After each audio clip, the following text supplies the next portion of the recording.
Okay. Please work. Should hold first now. Let's see. Um, let's see. Let's see if that works.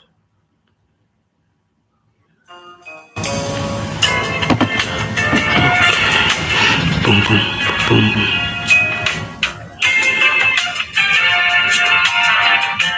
Let's see. What's up, keeping it God first?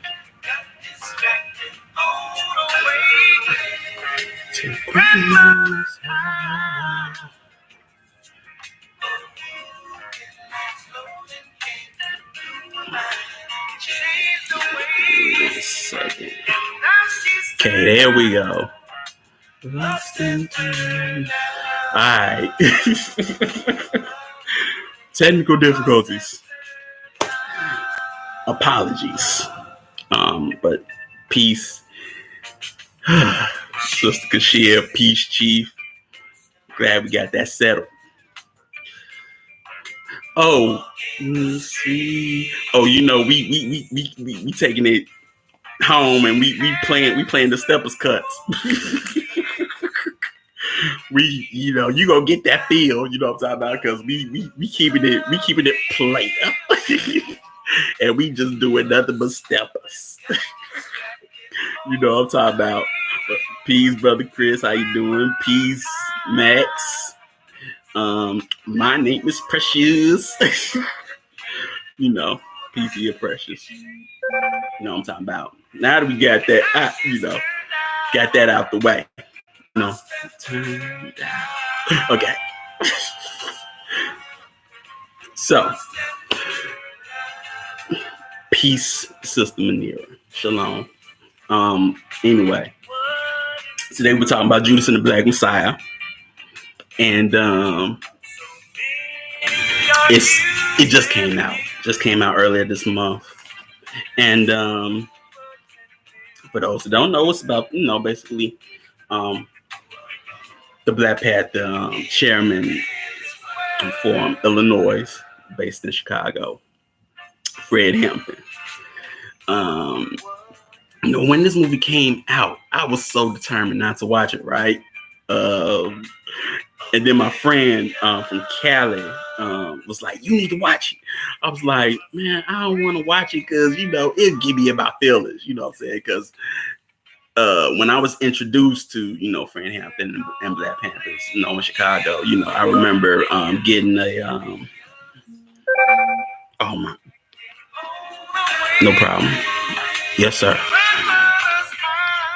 But I was I had these. Well, my parents got these like these in 3-volume encyclopedias from like Ebony, you know, because Ebony, you know, was based in Chicago, and they had these 3 volumes, and it had to do, well, the volume that I had, I think, was volume 3, and it was literally dealing with the Black Panthers at that time. And I remember, you know, talking to my dad about it. He was telling me about Fred Hampton, and you know, and just sharing, you know, things about him and how he died. And, you know, I was a kid.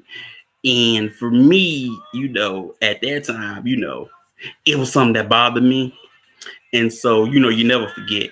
And so I didn't want to watch it because I knew I'd be emotionally charged, you know what I'm saying? Because it hit home, you know, I'm from here. So, of course, I know about it. But I watched it anyway. And, you know, I liked it. I think it had good cinematography, good acting, and good background music, and whatnot.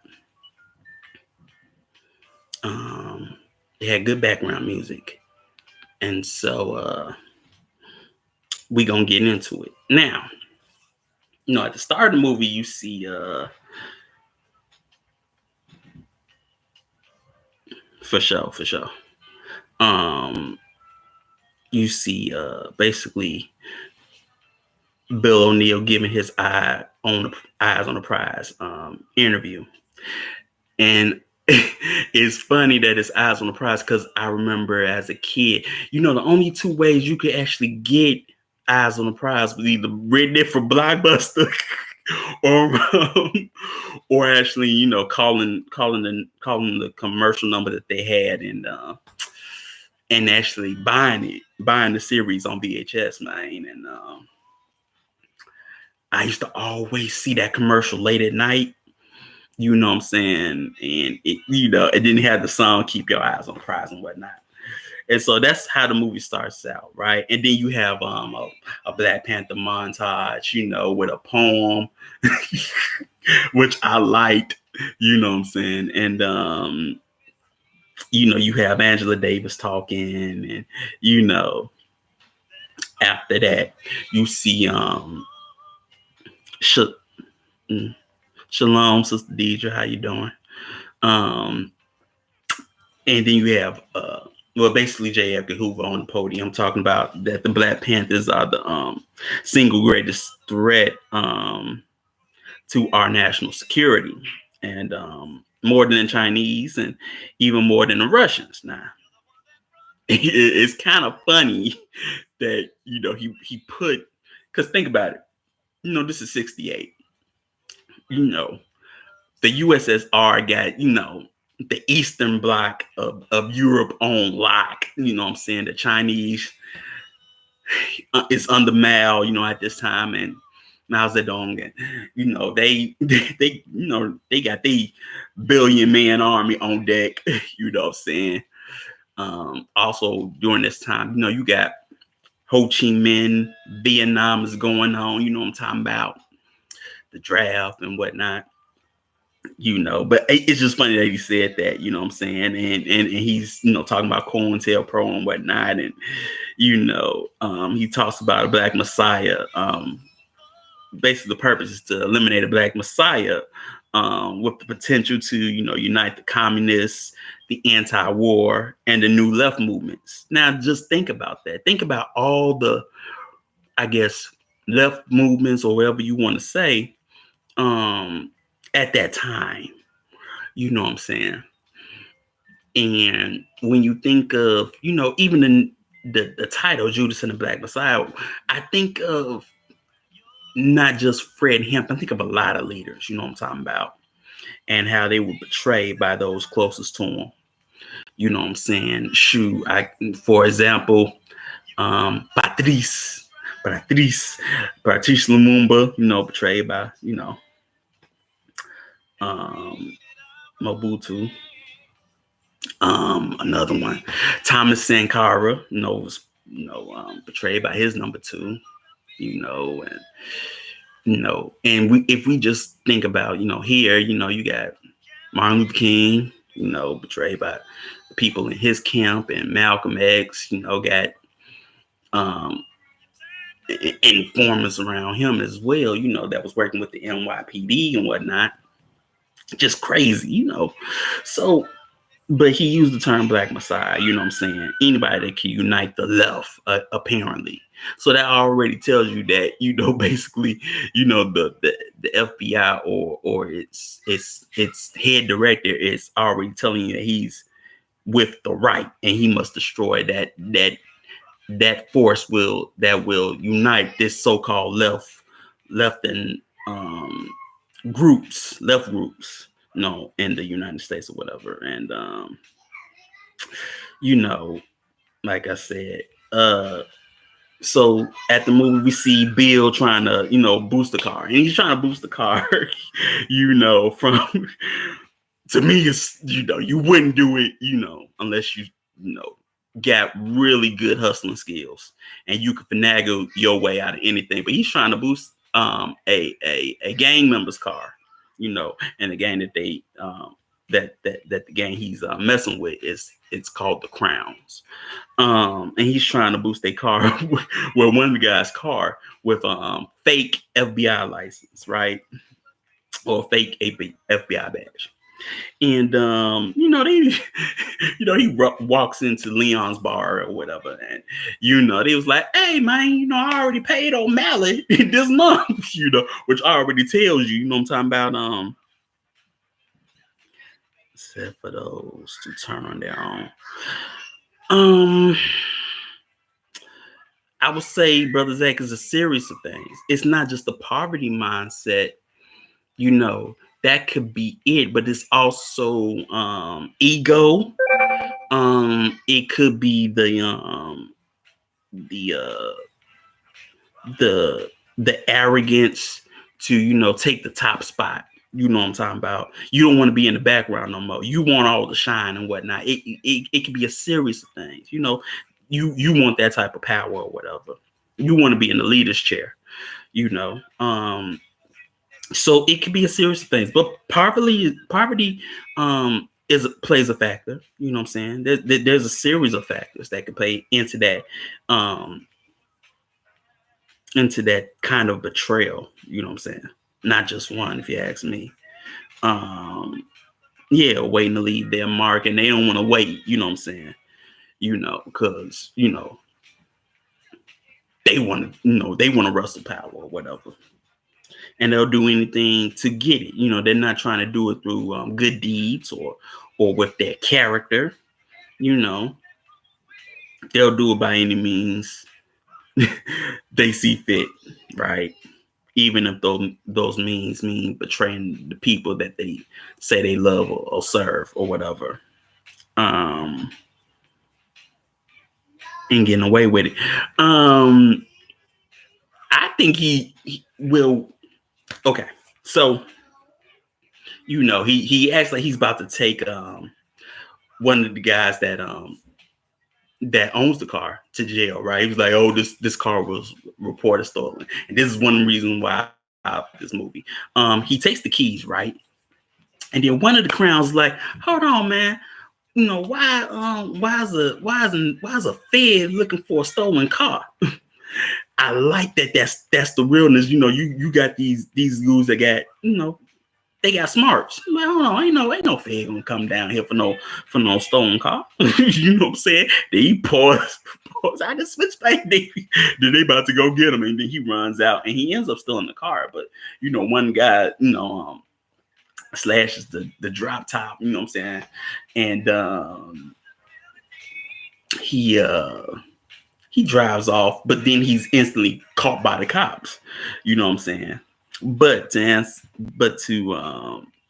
he looks like he got he might have gotten a thrill from it, but also he like, man, he got that look like I'm lucky to be alive because they got almost about to kill me.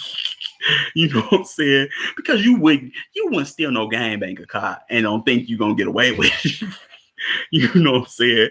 And then you gotta ask yourself, how far you gonna get? Things of that nature, what I'm talking about, and whatnot. So he's then put in, he's arrested, and he's beaten by the cops. But then a real actual FBI agent comes and interrogates him for a minute. He says, why the badge? You know what I'm saying? Why why impersonate a FBI agent? And he says the badge is it's like you got the whole army behind you. You know what I'm saying? And that said a lot. You know what I'm saying? How probably we as melanoid people in this country value a police badge or a government badge of agents or policy agents or what you want to say. We feel like they have a whole army behind them, more than a whole army behind them. You know what I'm talking about? And that's very telling in a sense. That can bring people to a stand. Yeah, because you'll think twice before you do anything, because you pretty much fear the repercussions that will come down upon you with that status symbol, or with that government symbol behind it. You'll get the wrath of the bureau, or the DEA, CIA, NYPD, CPD, LAPD. You'll be scared. You know what I'm saying?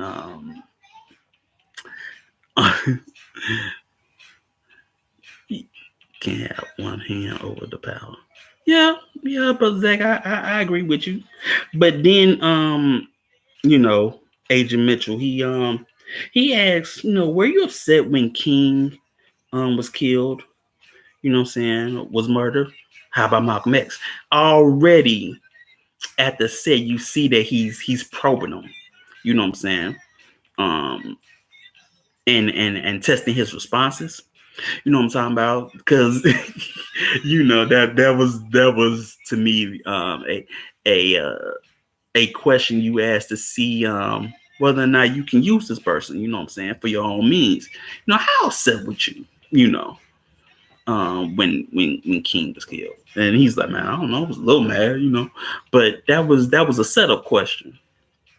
And he's telling him, well, you're gonna get, a year and a half for the stolen car. You know what I'm saying? But you're gonna get 5 years, for impersonating a federal agent. Yeah, interrogative tactics. You know what I'm saying? And he says, or you can go home.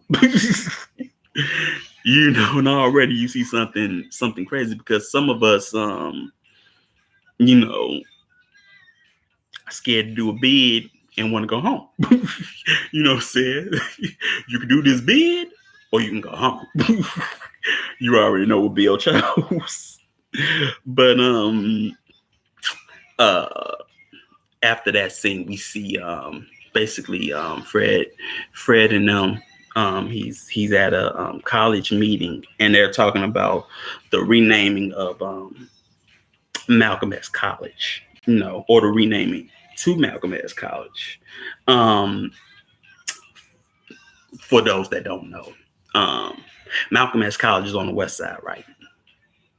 And this is something that I didn't know, because I'm I'm young in the sense. I always thought it was called Malcolm X College, but it's not. Before that, it was actually called Theodore Herzl Junior College. And if you don't know who Theodore Herzl is, he's one of the one of the fathers of Zionism. I found that interesting just because of the simple fact that you sort of know who was in the area. Yeah. To have that name put up there, or who was once in the area. You know what I'm talking about? Because they ain't there no more. But they once was. Benny Goodman and them. And so I found that interesting. I had to really look, because I always thought it was named Malcolm X College. Because I've always in that area. I always used to see it from the expressway. And my a family member of mine used to teach there, so I used to always think that thank you, is Sequoia. Yeah. One of my family members used to be a professor at Malcolm X College, and retired there. And so as they're talking, and whatnot, they bring up on Fred, and he talks about reform is just the masters teaching the slaves how to be better slaves. You know what I'm saying? Peace, Sister Moksha. Shalom. And I found that very interesting. You know what I'm saying? That he said that, because think of all the so-called reforms you've had over the years, And then he talks about, capitalists, a capitalist goes to exploit the people, you know what I'm saying? And and that they believe in no culture, sub-revolutionary culture. Now, it's interesting that they say revolutionary culture because of the simple fact, if you believe in a revolutionary culture, then you can, as you go on throughout the movie, you can see that that so-called culture has not been cultivated, for one, and that the culture doesn't live within them, it lives on them. You know what I'm saying? In that sense, because you know, and then he talks about, you know, how daishiki or witch doctor or whatever, or whatever you think, you know, the motherland is. You know what I'm saying? Then he talks about, you know, give me freedom fighters of Mozambique or Angola. You know what I'm saying? And whatnot. You know what I'm saying? Which is interesting. I like that that was said. And then one person leaves, you know what I'm saying? And he's like, bruh, you know, that the Sheik ain't gonna save you like they put from them bringing tanks, you know, back down here like they did in Henry Horner. Now, if you don't know, Henry Horner is was a project on the west side. And matter of fact, where Fred Hampton State, he's not, you know, he's not that far from Horner, you know what I'm saying? And whatnot. He's not that far. And it's all on the west side. You know, Malcolm X College is all on the west side. Everything is in distance. It's all in the same neighborhood. I'm gonna tell you that right now. And he says, you know, we got the tools on 75th and Madison. Now, for those that don't know, Madison goes east and west. And the Panthers office, for, you know, those that don't know, or at least for me, because I used to work on in that area as a kid. Where the Panthers office is, it's like, I would say 3 to 6 blocks down the street from Chicago Stadium. That's the old stadium where, you know, the Bulls, the Blackhawks, you know, they played at. It was all on Madison.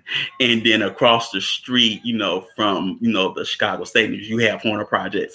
And, you know, I just found that interesting that it was just down the street. You know what I'm saying? I never knew that. You know, nobody ever told me that. And I've been down there, you know, so many times. And nobody never pointed out, you know, down the street, you know, that used to be Panther headquarters or whatnot. And, you know, it's just good to just see certain things that you know, or anything, or what you know, what used to be there and things like that.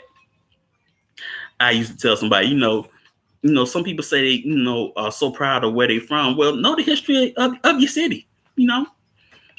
See who was there, you know, in certain neighborhoods before you were there, because that's something we're gonna talk about in this one.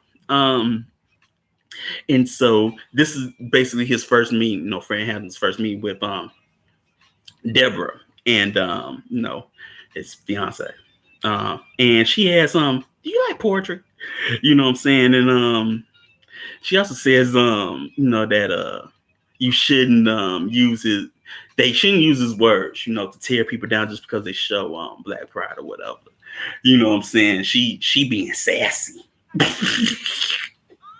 You know what I'm saying? She being sassy. But she says that he is a poet. Nothing that I like about this movie is the costumes. Greetings, Esme.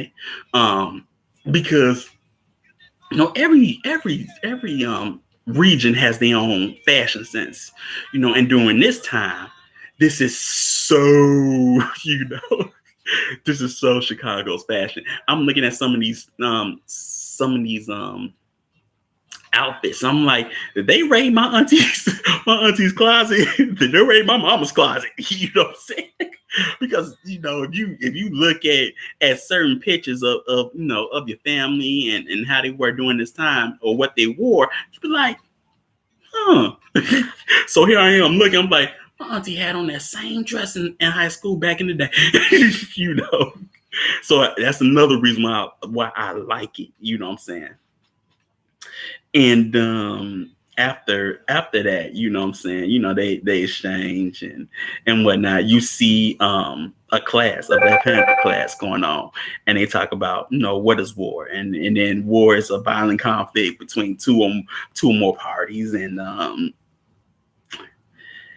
they go into talking about politics as well. And according to Fred, as he's talking about, he says, well, according to Mao Zedong, politics is politics. War is politics with bloodshed, and politics is war without bloodshed. I found that interesting that he said that, because it reminded me of another movie that I like. I really like. It's called Rising Sun. It had Sean Connery and Wesley Snipes, right? And it had a lot of art of war motifs in it. And one thing I remember, as they talk about, business being war. And he's like, the war's never over. You know what I'm saying? And so I thought about this, as he said that, war is politics with bloodshed. Politics is war without bloodshed. So you sort of know that, you have two different battlegrounds. One is physical, and one is basically verbal. You know what I'm saying? Because there's no bloodshed in politics, apparently. We all know that. You know what I'm saying? And just think about, all the examples that I've given so far, all of those were politics with bloodshed, if you think about it, because that was a replacement of power. That's politics. That's not war. You know what I'm saying? Replacing Lumumba, that was politics. You know what I'm talking about? That was no war. You didn't have no standing armies. They was like, hey, yo, you do this for us, we'll put you in power. You know what I'm saying? And with a lot, you could say the politics is the one with the least bloodshed. You know what I'm saying? But after that, you see them recruiting on the street, and you see them going through the food programs and whatnot. And then you hear Fred says, because we've grown so accustomed to being poor, we think it's normal for our kids to go to school hungry. Which, brothers, that you was talking about poverty, that's the poverty mindset. Because, bro, I can't tell you how many times I went to school without breakfast. A lot of us did, you know what I'm saying? A lot of us went to school without breakfast. A lot of us went to school, without food to basically nurture our minds, you know what I'm saying? Because that's what we were used to. Very few schools had hot lunches, you know what I'm saying? And then just think about that. You had to wait till lunch to eat, you know what I'm saying? You had to wait some hours to eat. So yeah. And he goes in to say that, basically the Panthers' job is to heighten the contradictions so that the people can decide to overthrow the government or not. And right, brother Zach, hot Cheetos got it done. Apparently, Flaming Hots, Flaming Hots got it done, and Lunchables. So I think here we have at least something that I feel like is sort of wrong in the sense, because of the simple fact that if you live a revolutionary culture, why would you leave it up to people? Because it seems like this was the problem probably with the Panthers. They sort of didn't know the psychology of the people to know that why would you leave it up to them who maybe on the fence or off the fence. You don't know which way they're gonna go. You gonna let them just decide. Well, what if they decide not to do anything? Then what you gonna do? You know what I'm saying? Why would you just leave it up in the air like that? That you're setting up to lose. And as we know from movie breakdown of the Spook that said about the dog, which is based also in Chicago, you don't quit till you win or you die. He already told you, you don't quit till you win or you die. And you know what I'm saying? Then we also see, Fred meets Deborah again, and she works at the Panthers office, as a speechwriter. You know what I'm saying? And then that they're in class again, and reciting, basically 10 points, and you see Bill. He trying to holler at the chick, right? Holler at this yellow girl, talk about the class, but she ain't giving him the time of day.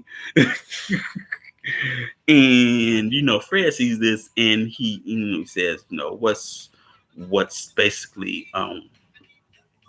I would say policy rules on women or interacting with women.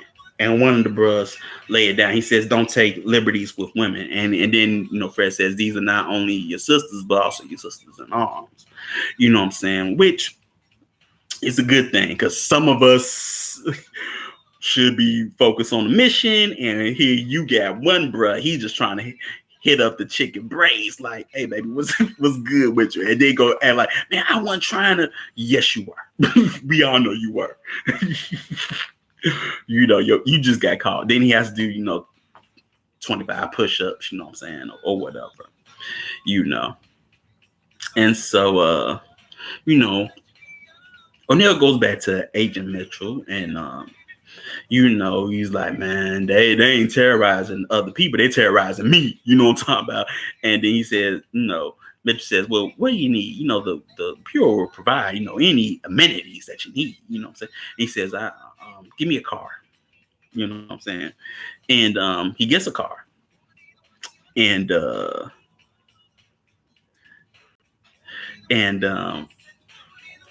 Fred, everybody gets in the car. He picks up Fred and them. And Fred asks for any weapons, because they're going to meet the Crowns at Leon's pool hall. You know what I'm saying? You see one bro, Winters, Jake Winters, right? He got a bun. He got a switchblade. He got a 45. He just got a bunch of stuff, right? This little guy, you know what I'm saying? Figures, right? And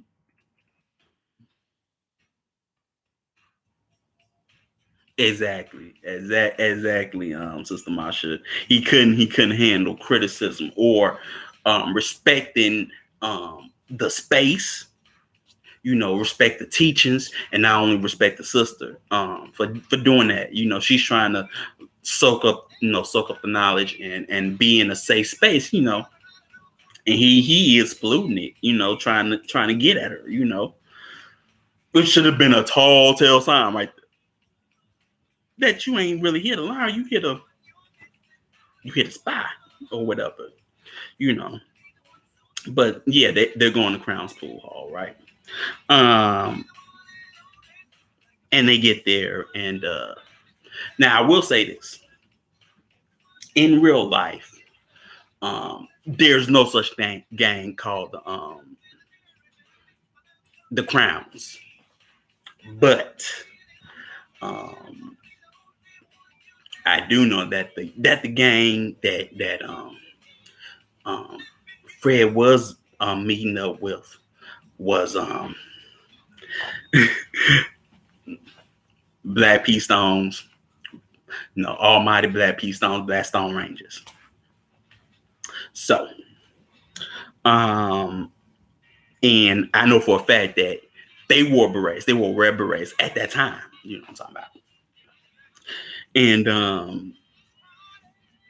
And whatnot. And so,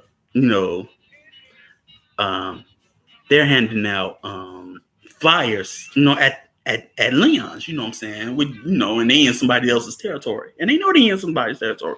So you have, Fred talking, I'm talking about, about the food program and whatnot and things of that nature. And then he says, handing out turkeys, say that for the pushers and the preachers, you know what I'm saying? Because while they're doing that, they're going to bleed you dry, which, yeah, we ain't gonna talk about that though. You know what I'm saying? But like I said, I like the down to earth nature of this movie. And here you have, one of the, I guess I'll say a set leader, at least for that, for that area of Crowns. And, he like, where you at? Because you gotta understand, the Panthers, they're based out of the West Side, and apparently, for them in this movie, in this setting, the Crown's the South Side. You know what I'm saying? And so he's like, where you at? I'm like, man, don't talk to me about, doing this or doing that. The Crown's been doing this. We protected Martin Luther King in 1966, and he's like, yeah, he still got his head bashed in, while they were throwing Irish confetti at him. Now, to talk about that, I don't know if an actual gang really did protect Martin Luther King at that time, but what he's talking about is when Martin Luther King came up, actually came up to Chicago, and he did a march, a nonviolent march, through Marquette Park, and Marquette Park is on the south side.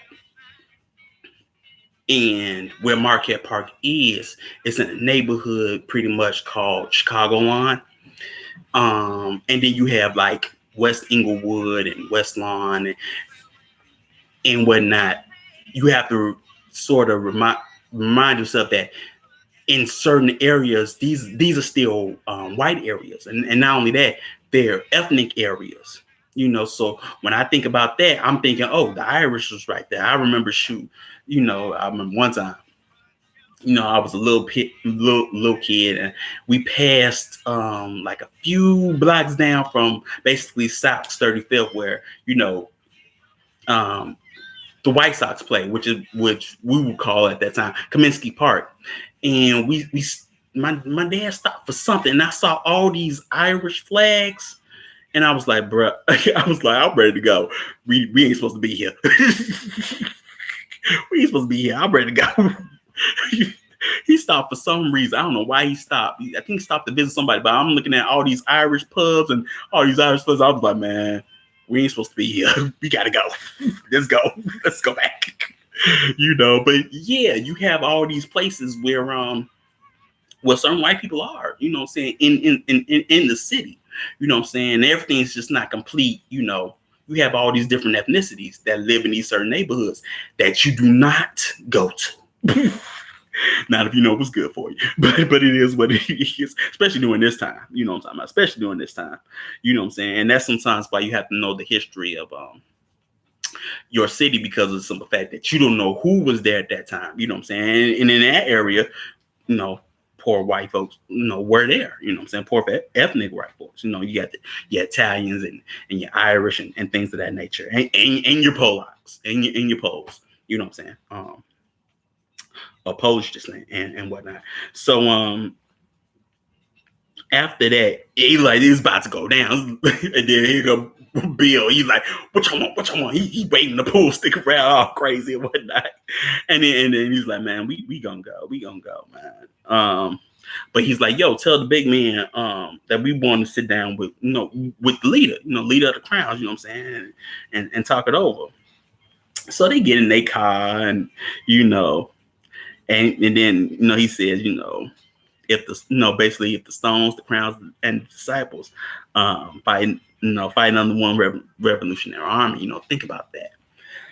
And honestly, well, we know that that's one gang that he was talking to, but where the Panthers are, on the west side, I would say that the first gang that they want to have first contact with,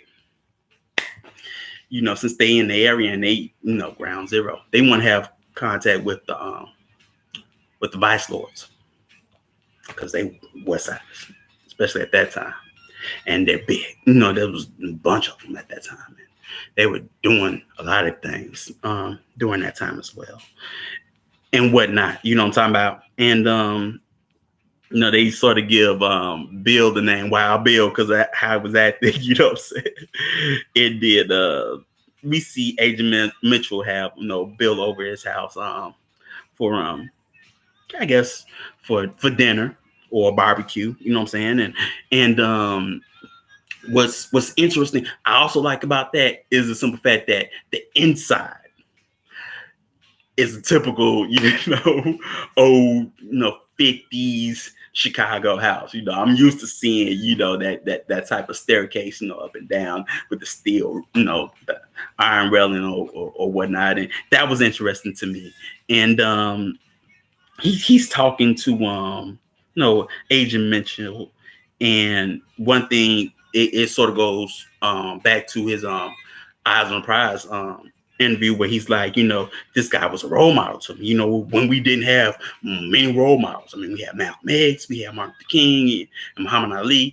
It's like, bruh, why do they say that? I mean, for me, you know what I'm saying? There was so many more role models. A living or dead, you know what I'm saying? It's Chicago, you know what I'm saying? You got Ida B. Wells, you got, well, if you want to be a boxer, Jack Johnson, because he lived in Chicago. You know what I'm saying? And shoot, Muhammad Ali, he lived in Chicago. He lived on the South Side. Remember my dad taking me to his house. But there's so many. I mean, even Louis Armstrong lived in Chicago. I mean, there's so many more role models you can have. Just don't sell it like we didn't have so many role models. No, we did not. Man, come on, son. You had plenty of role models. The question is, what did you do with them when you had them, or whatever? How did you revere them? Did you protect them or anything like that, or did you just take them for granted? It's probably later, but I mean, hey, it is what it is. But then Mitchell talks about, I was with I worked on the Schwerner Cheney Goodman murder in '64. For those that don't know, that murder is basically the basis for the movie Mississippi Burning. It's about Schwerner Cheney and Goodman, two Jewish gentlemen, and one melanoid guy from Mississippi. They were signing up people to vote in Mississippi, and they end up getting him, arrested by the Mississippi, by the police down there, and then they handed over to the Klan, and then they couldn't find their bodies. They were never seen from again. They were missing, and the movie Mr. Burton goes into that, but he's talking about that murder. And it's, for me, I know because the place that it happened is Philadelphia, Mississippi, which is also basically Choctaw County, where the Choctaw reservation for the Mississippi Band of Choctaw is. You know what I'm saying? Of course I would know. So yeah, it's in Philadelphia. It's in Philly. It's in Philadelphia, Mississippi. Where that happened at, and the sheriff there, they did that to them three, and they couldn't find them. You know what I'm saying? I found it interesting, but also because of some of the fact that he says this to be like, hindsight. Hey, I'm on your side. I worked those murders. Just to say that I'm sympathetic. To your plight. You know what I'm saying?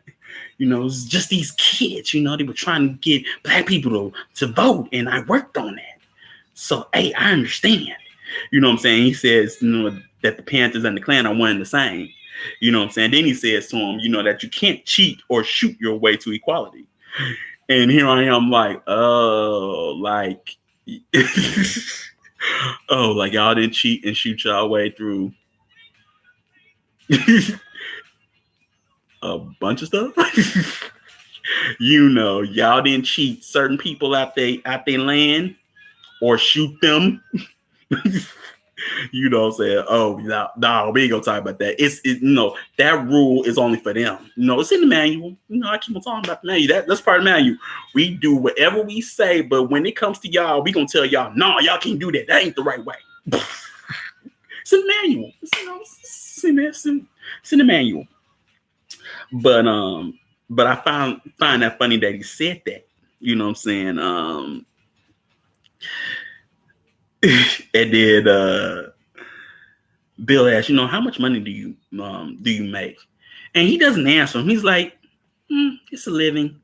Now we all know, they ain't stacking, they ain't stacking bread like they supposed to. But it is what it is. But he says, it's a living. And then he's like, so I can make some money, you know what I'm saying, doing this as well. He's like, man, give me good information and I'll see that you're properly compensated.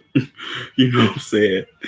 And so after that, we see Agent Mitchell and them transcribing a letter, you know what I'm saying, with other agents, and they are basically arguing on the word digging. He was like, he didn't say digging. He was like, yeah, he said, I know they said digging. So use that in the sentence. And then he tries to use that in the sentence and it doesn't work. But then you see the Panthers meeting with the Crown's leader, which is Steele or Brother Steele, right? You know what I'm saying? You got these homies in green and black and whatnot. Now, to me, if this is real life, and Fred is meeting with the Stones, then to me, in my mind, he probably would have went to the fort. You know what I'm saying? Because he's me, the real life leader at that time was Jeff Ford. So he probably went to the fort. You know what I'm saying? It's not there anymore. But that's basically they execute, at least at that time. And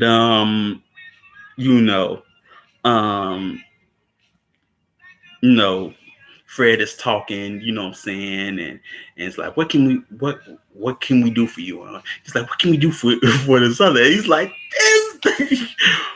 I ain't gonna say it, but he's like, he good, you know what I'm saying? He can talk that talk, can he? And that's why I like to down to earth because it shows that they're not fools just to be taken lightly. You know what I'm saying? And then he's like, I want to read you something. Can I read you something? And then he reads this, basically this propaganda article that the feds was typing up before the scene. And you know what I'm saying? And as he's reading this, one of the crowns, you know what I'm talking about, that Bill was trying to, hustle out, and boost the car from, spots Bill. And he's like, and then he looks, and then when he done, when Still is done reading, and Fred is like, oh man, I didn't say that. Hey, bro, I didn't say that. Then who wrote it? He was like, the pigs. He was like, man, basically he's talking about CPD, Chicago PD. Chicago PD don't write. And he's like, yeah, but feds do. And then that young crown, he's like, hey, Dick Tracy, yo. And then one of the enforcers just smacked him, right? He was like, not to talk out of line. Boy got some act right. You know what I'm saying? That shows discipline. I'll just say it like that. That shows discipline. And then he says, now say sorry. Sorry. He said sorry and whatnot. You know what I'm saying? But they run a tight ship. You know what I'm saying? And Fred's trying to, basically allied with the Crowns, but then still is like he takes a gun with him, and he said, "Hey, bro, you gonna need that." And tells him he can go. He basically turns him down. What I also like about this scene, you see the different weapons that they have. Um, and one thing of note that I see a lot in this movie that I know is the Thompson machine gun, aka Tommy gun, aka the Chicago typewriter. You know what I'm saying? That old weapon that's been around since the roaring 20s, you know what I'm saying, and whatnot. And you just see that you see that semi-automatic weapon, reoccurring in this movie. I found that interesting and whatnot. And you know, they leave, the building, and one of the guys is like, man, maybe the disciples, be more, more amenable to the cause. And he was, and Fred was like, shoot, best believe the disciples got to let it like that too. You know what I'm saying? They talking it over and whatnot. And so, Fred and them get into one car, and Judy gets in the car with Bill. And Judy, oh, short, cute little girl, she like where's your piece? Basically Bill, and he was like, oh, it's in the glove compartment. She takes out his piece, right, and points it at him, right, and starts interrogating him and about this, stealing cars stuff. Yeah, Judy didn't miss a beat, man. Judy was so cute. She was so cute. And he's telling them how he would steal a car, but he's doing it, so nervously and like he's bumbling and whatnot. You know what I'm saying? Very unfinesse if you really like hustle your way with your words. You know what I'm saying? You know what I'm saying? And so he's like, man, I hotwire the car or whatever. And whatnot. And then one of the homies in the bag, he's like, well, do it again. He was like, what? Well, I can't do it right now because, I don't got no tools. I love what Judy say. Comrade, reach in my boot. It was so cute. She was just so sassy and cute when she said that. Like she wasn't taking no mess. Oh, you gonna prove? And then he has to do it again, with the switchblade and how wide the car with the switchblade. Right. Right, Sister Marsha. And so he house wired, and he's like, dear, I'm done. And then he's like, well, how did you get a car like this? From some, he said, I got it from a pimp. And he's like, well, he stole it from, he boosted from a pimp or whatever. And he was like, well, how'd you get in the car? And he was like, I had my homeboy change the locks. It's like, homeboy changed the locks. I wasn't buying the story. But they let him go. They let him go. They stopped the interrogation or whatever. And after that, we see switch the whole key in ignition. I've never stolen a car before, so I wouldn't know, but I do know you hotwire one. but change the whole. I do not know, especially this is 68. I don't know if you got the technology to do that.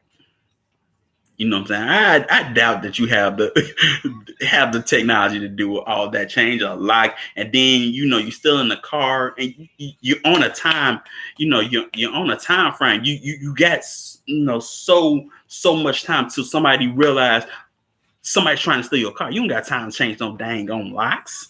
You know what I'm saying? How wire that stuff right around and get it, and then chop it up or whatever you want to do with it. Change the plates. Get some, get some fake papers for it, and bam, you're done. Like I say, the way he's describing it's like, man, you going out your way. For what? You know what I'm saying? Just hurry up, ride around and get it. Let's go. And if you got it from a pimp, he probably ain't gonna tell you that, call the cops and say that it's stolen, but he probably gonna look for you though. You know what I'm saying? Just like with the crowns, he trying to steal a car from some gangbangers. They gonna keep their ears to the streets and like, hey, yo, y'all know who boosted my homie car, and they gonna find them. But it is what it is. I'm glad you calling the dang on strikes, sister Kashia, because just read the strikes, because we gonna be striking out. We gotta get 3 outs with strikes. I'm just saying. And so he got away. There was a hint of a smile on his face. Yeah, there was a hint of a smile on his face. So basically you see after that, Fred is listening to Malcolm X with basically Deborah.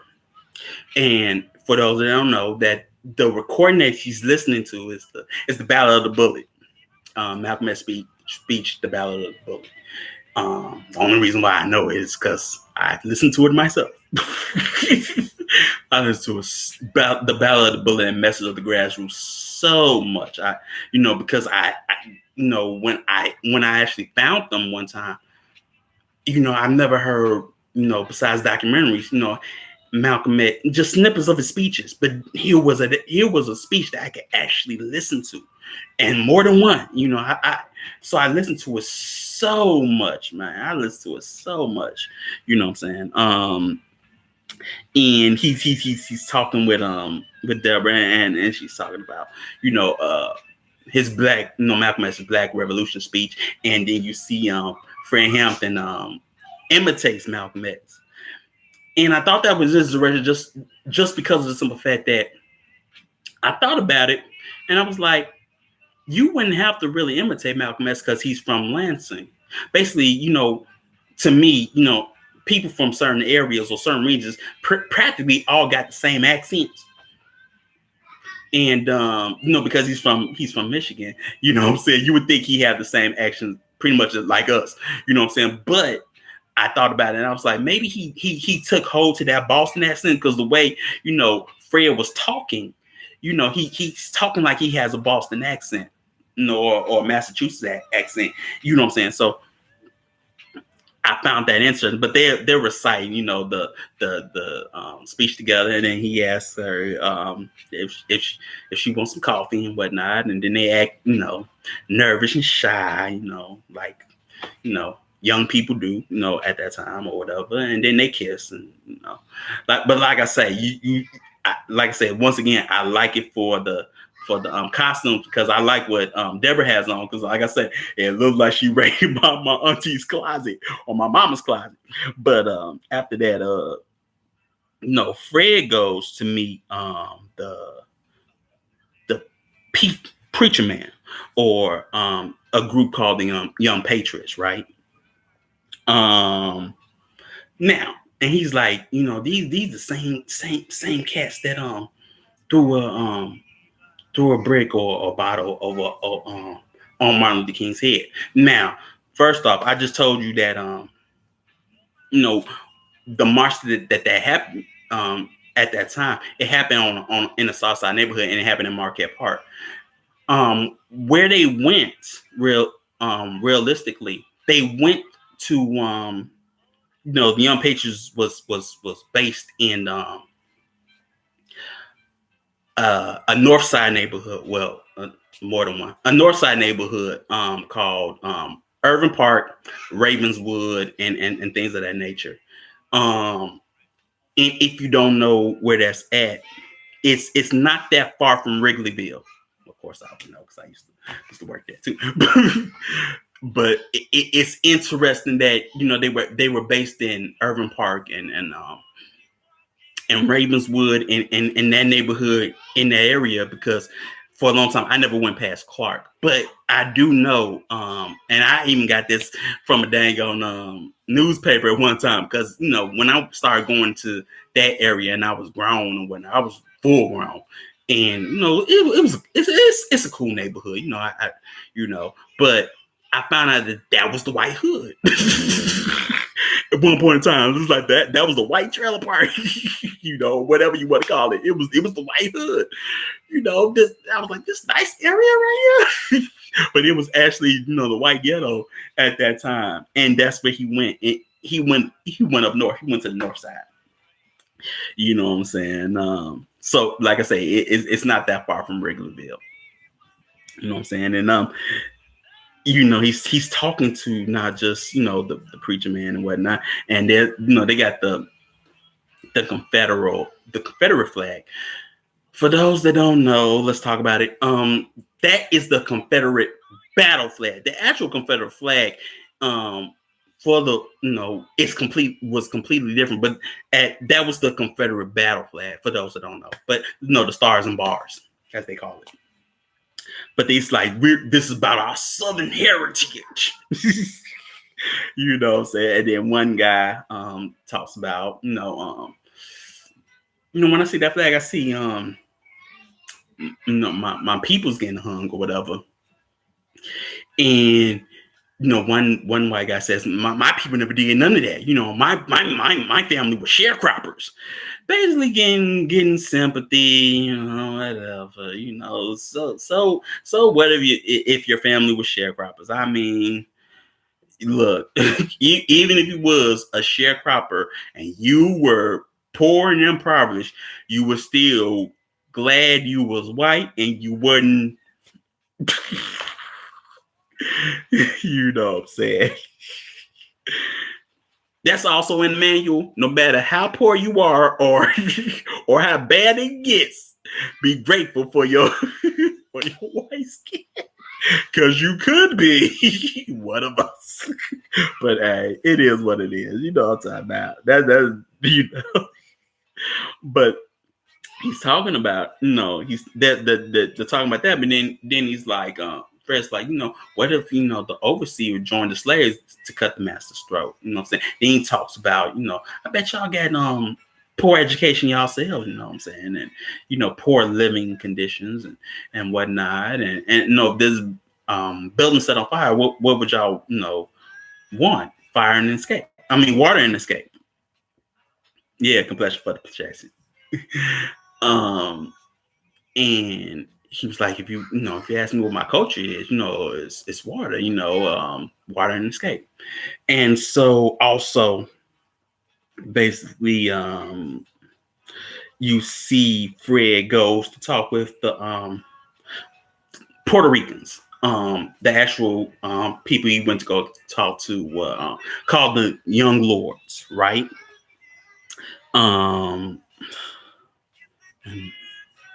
Me Cleft on smiling that get away from what's stealing.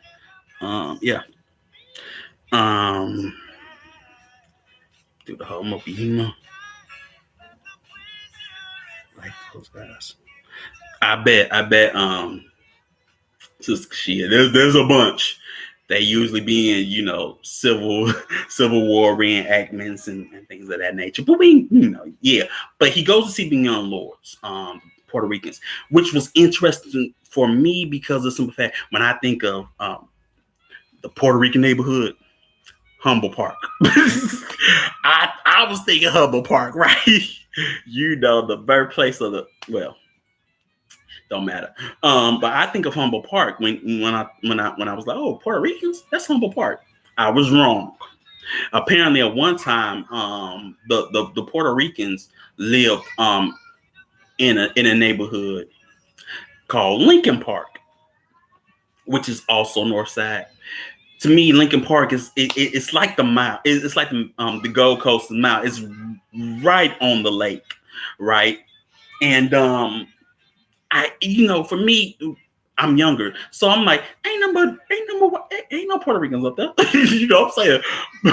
But maybe at one time there were. You know what I'm saying? There was a Latin element, and they lived on all that's North Side. You can go and think. The Young Lords are pretty much practically, if the neighborhoods are almost not that far from the Young Patriots, because like I say, in Lincoln Park is not that far from Ravenswood and Irving Park, because all you have to do is go like a few blocks west, and then bam, you're in Irving Park, and then bam, you're in Ravenswood. That's all like in the Wrigleyville area, so to speak, Gold Coast, whatever. I just found that interesting because I never knew, like ain't nothing over there but white folks and Khazars. I was wrong at one point, you know what I'm saying? But I never knew. But that's good. That's why you educate yourself on your city and its own migrations. And so he goes over there, and they're carrying out a casket because somebody died, and Bill has a dinner with Mitchell, and then you see the writing that says Panthers plus Patriots plus Lords equal, question mark, question mark, question mark, and then you see Fred talking about how Chicago's the most segregated city in America, and how, the Young Patriots, the Young Lords, and the Panthers are forming a rainbow coalition.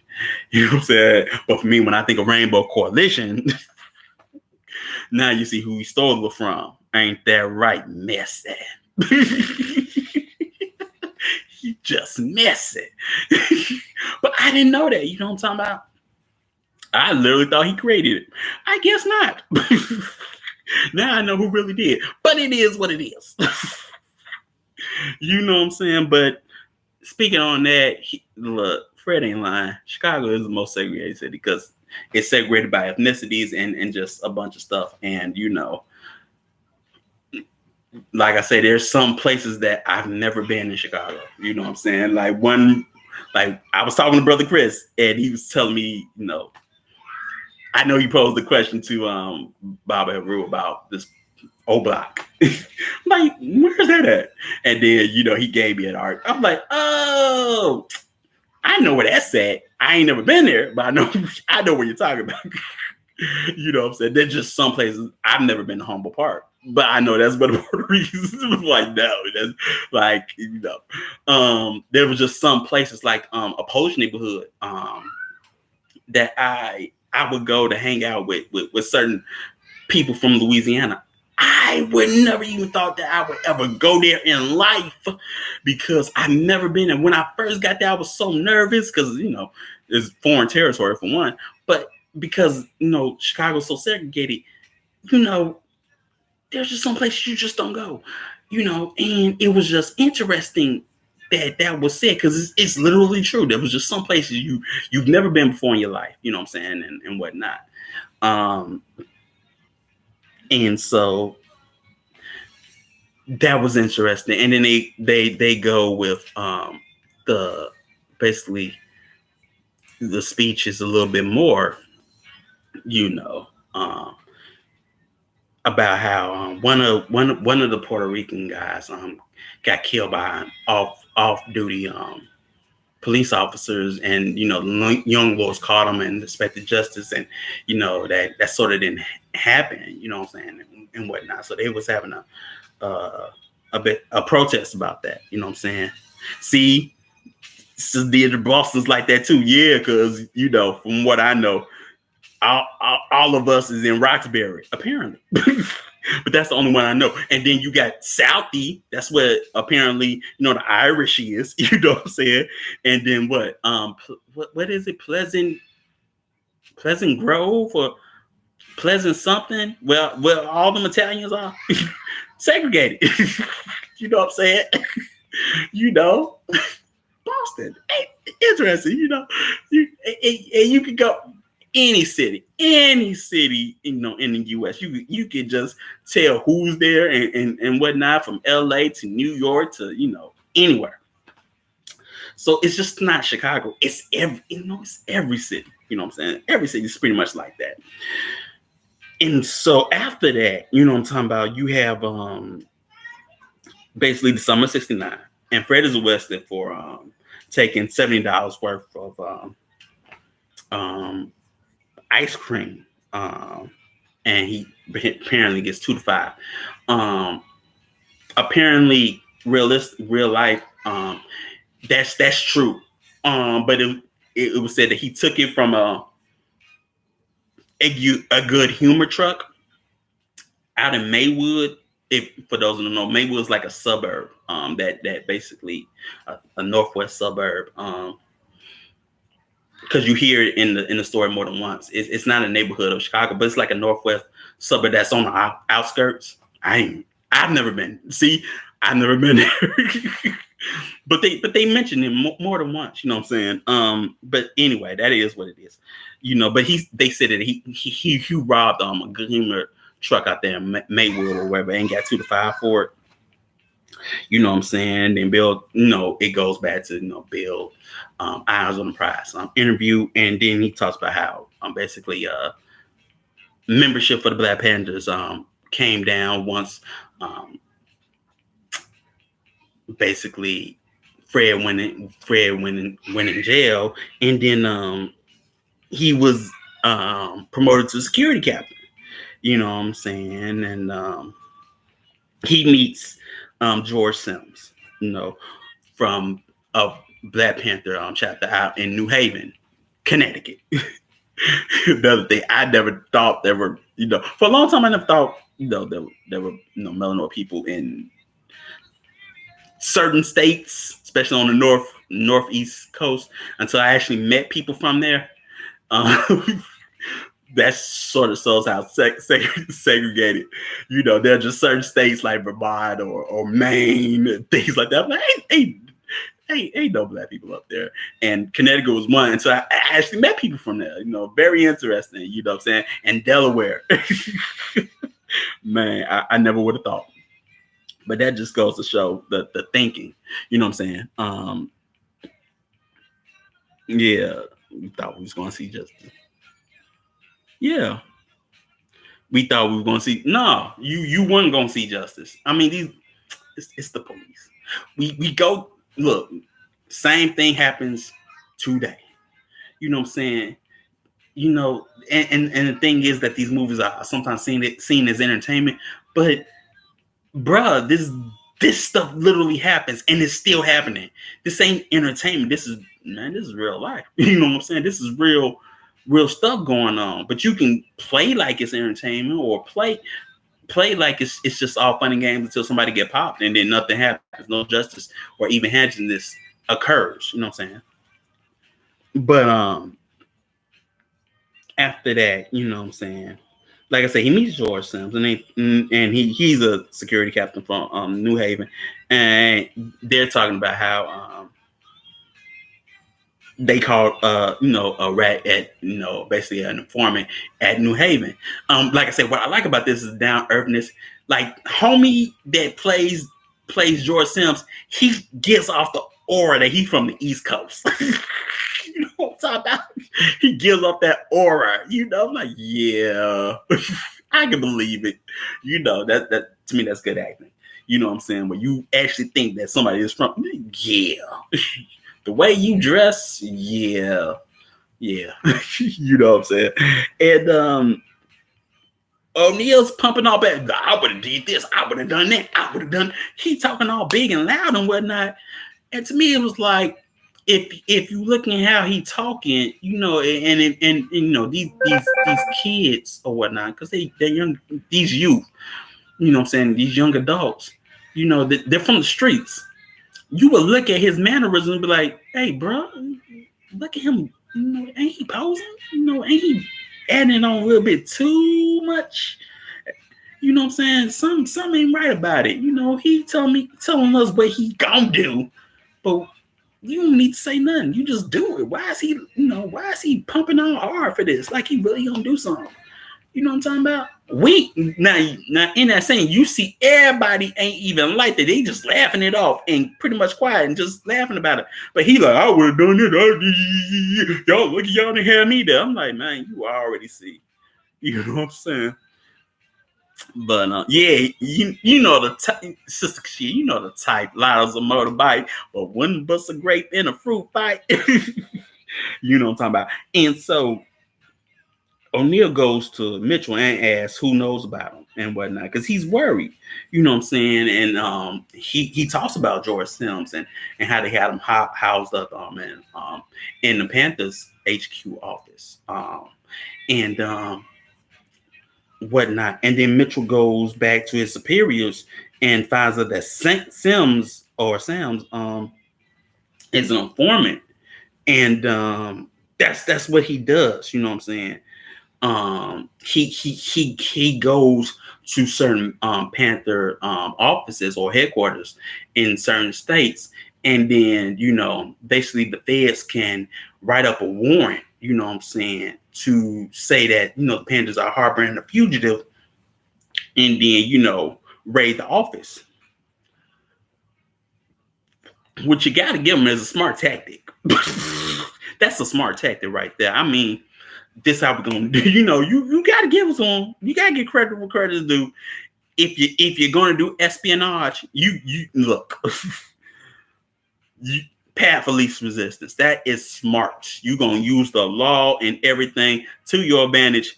Hey, I can't get mad at that. But it was smart. You know what I'm saying? If you're gonna get them, if you're gonna get them, it's a setup, mind you, but it's a nice tactic. It's a nice tactic. If they're gonna play dirty. And they're in the manual, play dirty. Even when your enemy is playing fair, play dirty. It's in the manual. I'm telling you, it's in the manual. It's in the manual.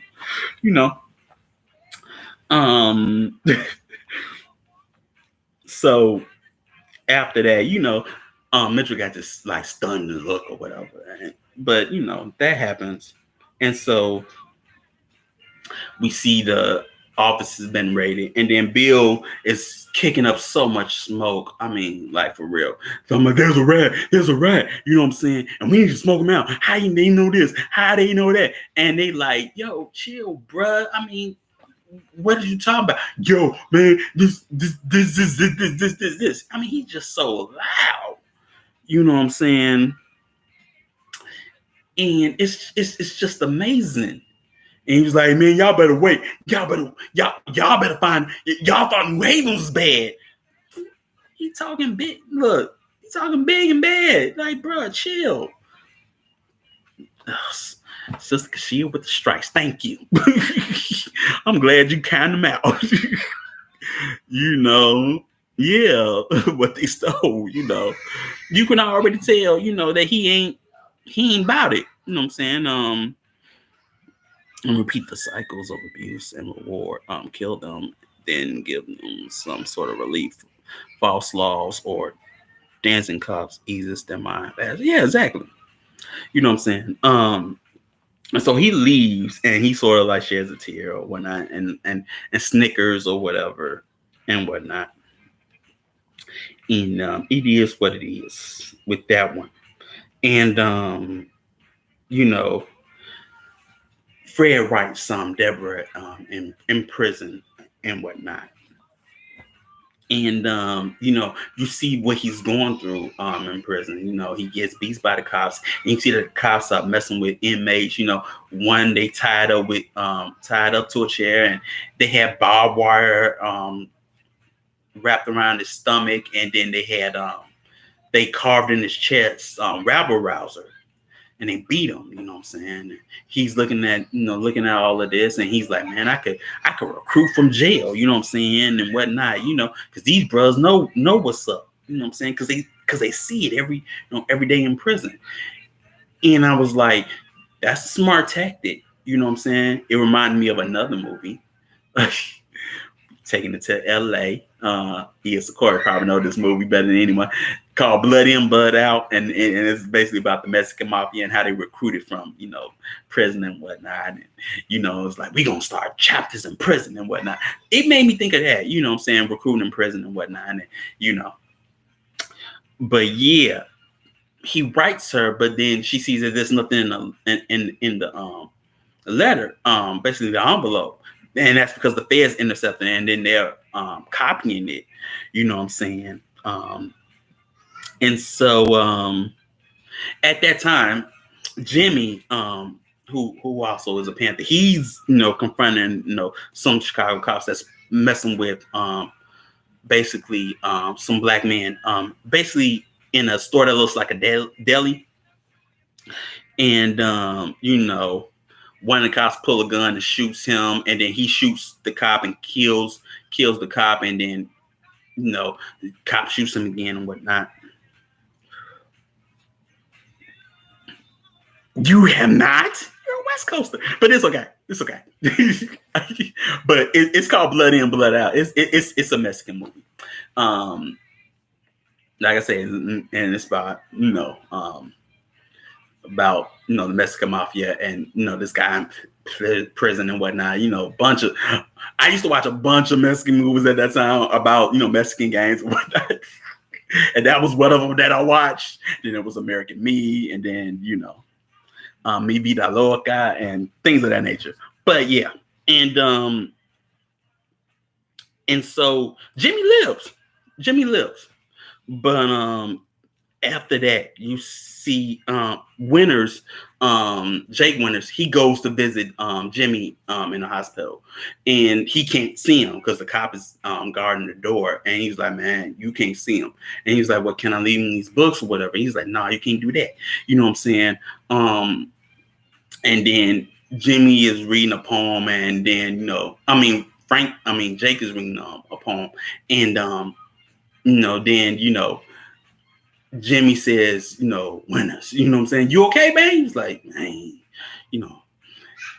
and then the cop's like, get out of here, you know what I'm saying? Then Winters has to leave or whatever, and he leaves, and then after that you see a police presence around Panther headquarters. I like Panther's headquarters because I swear for some particular reason it feels like I've actually seen that building before, like literally on the west side. It's like, I've seen that building. I know that place, and I probably do. But you get, I guess you could say, a police captain. He's on the bullhorn and it's like, is that he's making a joke at the Illinois women that are walking past. It's like, is that Harriet Tubman? Oh, I'm sorry, I thought that was Ancient Mom. One thing, the police captain or sergeant, whatever, he has a real New York accent, and you can tell. You know what I'm saying? Chicago white people don't talk like that. It's like those guys. I used to come on those commercials that used to say the Bulls or the Bears, you know what I'm saying? They talk like that. They literally talk like that. You know what I'm saying? So I'm like, what? He totally has a New York accent or East Coast accent. Like, they don't talk like that, or we don't talk like that. But as that's happening down, on the streets, you got Judy and them. They're looking up, and it was like, and Judy's like, hey, escort, Comrade Deborah and take her to the safe house. And here comes Deborah. She like, I ain't going nowhere. He sounds Italian, Sister Kashia, but he sounds like a New Yorker. To me, it's my ears. Italian Chicago people don't sound like that. You know what I'm saying? That's how I know. I'm like, man, you sound so East Coast. You know what I'm saying? You gotta pay attention to the accents though. But she's like, Deborah's like, I can take care of myself. Judy basically push her aside, and she's like, I can take care of myself. And she's like, hey, you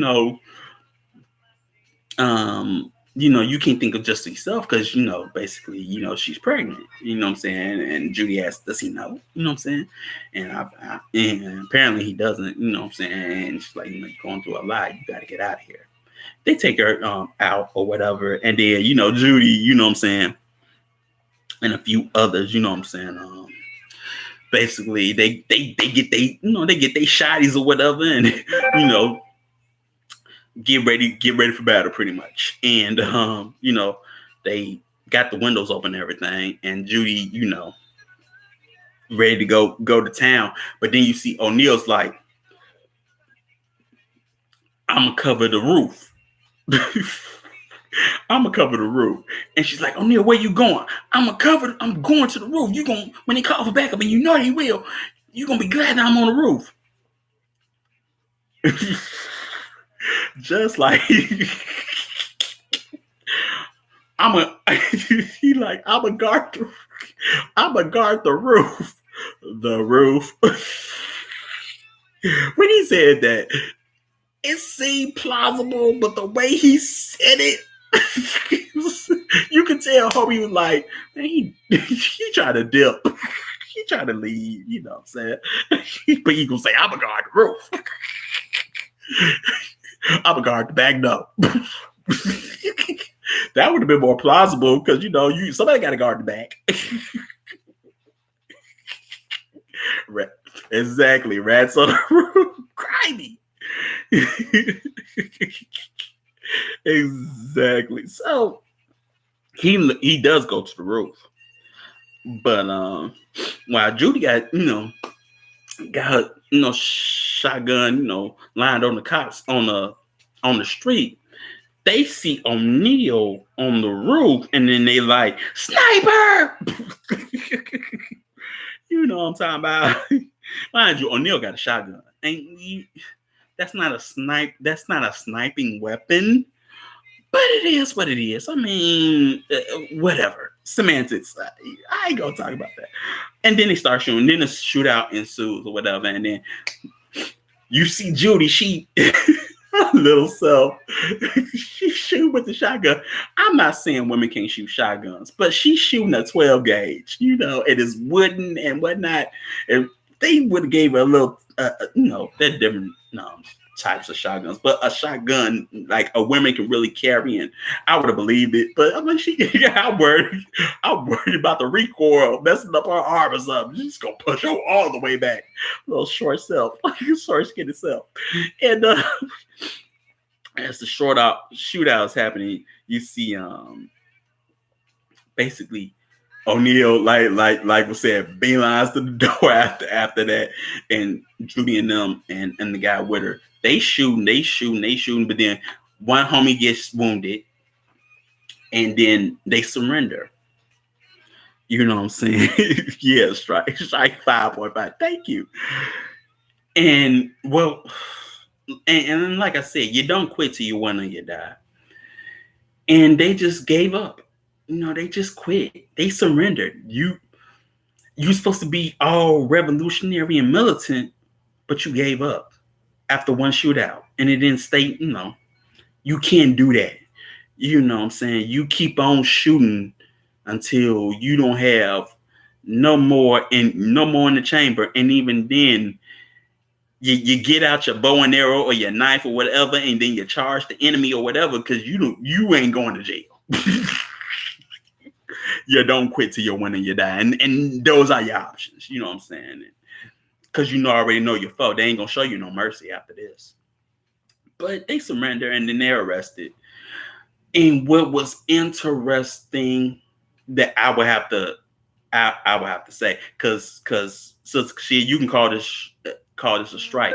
What was interesting is they arrested Judy and them, but no one went to visit Judy and have Judy say, hold on, where was O'Neal?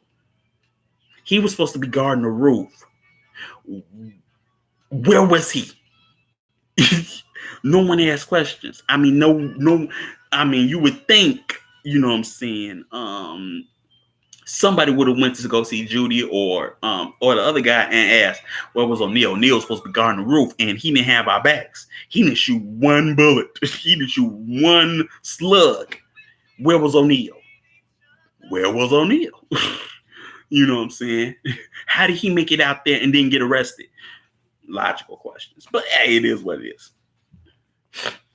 Already though, right? But and so Bill calls Mitchell and it's like, I'm out after all of that. And then, the Panthers are about to restore the office. And then they see the Crowns come in, wanting to help to restore the office or whatever, because they burned it. You know what I'm saying? And that literally happened. You know what I'm saying? Mind you, like I say, this is 68. And we all know Martin Luther King is dead. But I do know that also during this time when those riots were happening, the West Side was on fire. So I mean, it's ground zero, man. ground zero. And after that, you see Hoover. He's talking about Bunchy Carter and John, who were killed. You know what I'm saying? They were the leaders of the LA chapter. And as I told you with Panther about Bunchy and them, you know what I'm saying? And how they ended up got killed at UCLA. They were supposed to be meeting basically Karanga and them, and that didn't go down, and they ended up getting shot. And then he's like, Bunchy, they're nothing but chalk marks now, and whatnot. And he's basically like Eldridge Cleaver is in Algeria. And we got these from our contact in Langley. So what he's saying is CIA, if you ask me, CIA. And then he's talking about Bobby Seale being on trial in Illinois, Chicago, for a crime and whatnot.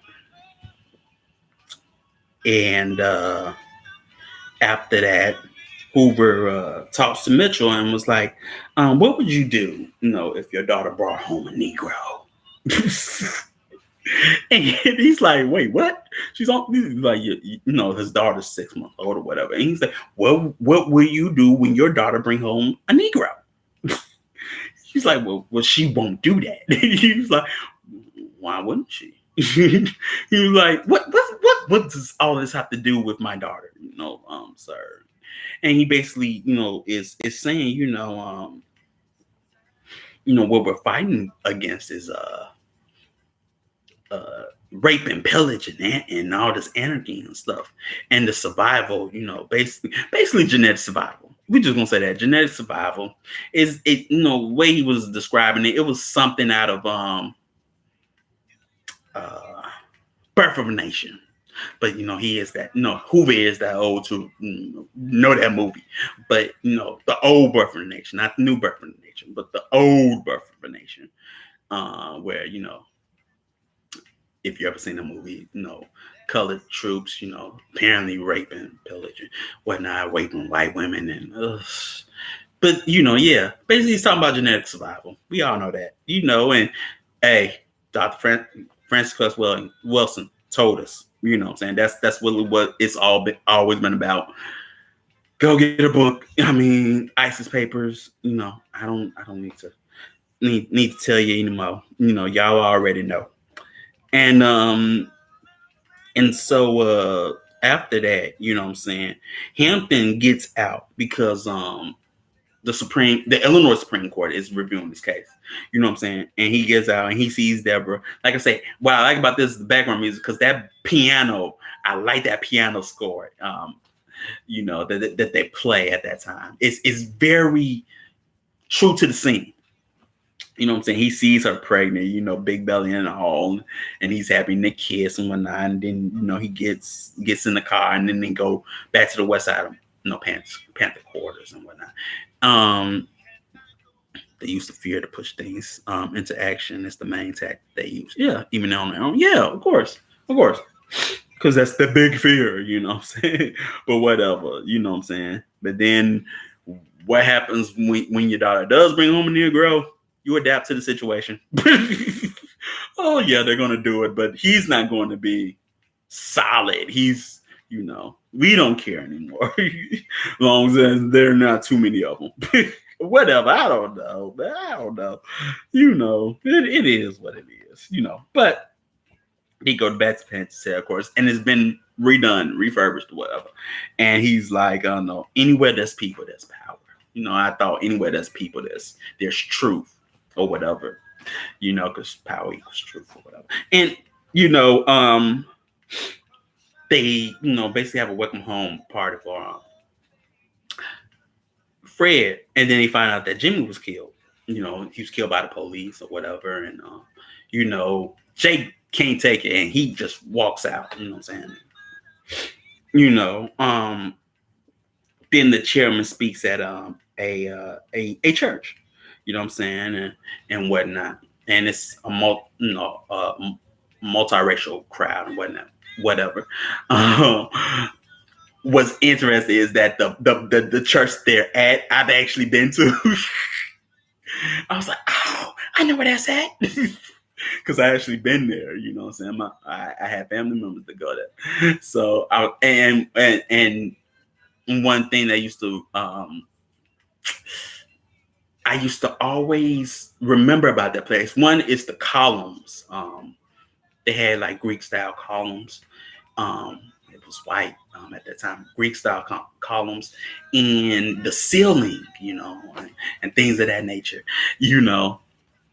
because you literally do have to walk upstairs to go to the sanctuary.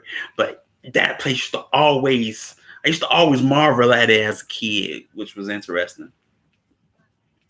And he's talking. He says, "I am a revolutionary," and he gives a speech. You know what I'm saying, and how he's going to die and get high off off the people. But while he's saying all of that, you know what I'm saying.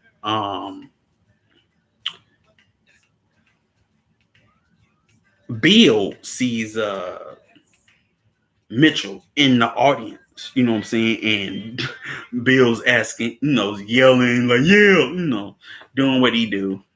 But he sees Mitchell, you know what I'm saying? Mitchell's just quiet and smiling, you know what I'm saying? But you see how so easy he's able to infiltrate, and no one's neither the wiser that this person's an agent, because he doesn't look like an agent. He's not loud or anything like that. He's just able to walk in the door and walk back out.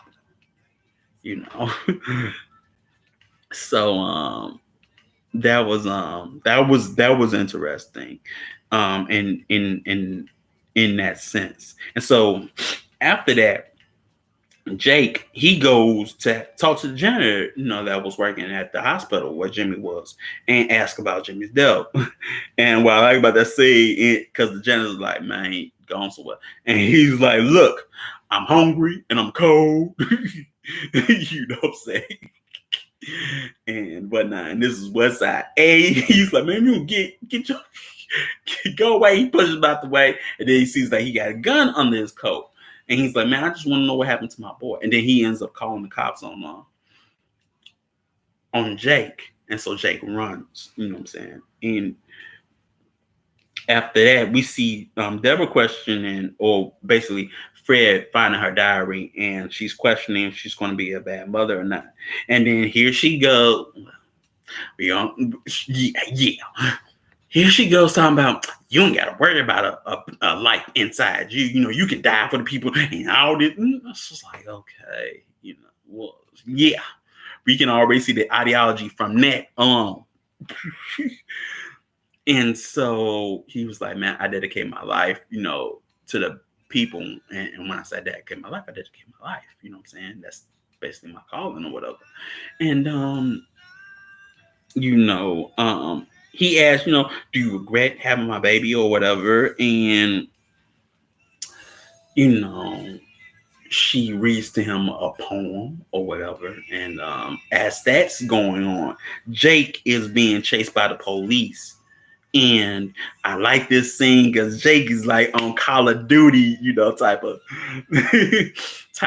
aim, because he ends up, killing two cops. But he was on point until they, shoot him dead or whatever. And that was cool. He gets shot. He don't care. Bang! He still shoot. Don't quit till you win or you die. You know what I'm talking about? And he's still on it. And so he ends up dying. And after we see that, Bill has a nightmare about him, basically a gun's being held to his head by, a guy in a nice wide brim, what I'm talking about, wide brim, basically a wide brim fedora or whatever, and gray trench coat or whatever, and got the gun to his head. And he's like, man, I'm not the rat, you know what I'm saying? But it's himself. So already you see that basically his spirit is already judging him for being the rat. If you ask me, it's him. You know what I'm saying? It's like what's the name? What? what prophet said it? I think it was Samuel who said, David for this. Oh, no, it was Saul. Yeah, Saul. I don't think Samuel. Don't quote me, but I remember him saying, for this you sin against your own soul, something like that. But yeah, I remember that. But that's what it felt like. And Fred talks to Jake's mom. And she basically they try to talk about something else because she sort of doesn't want to talk about it.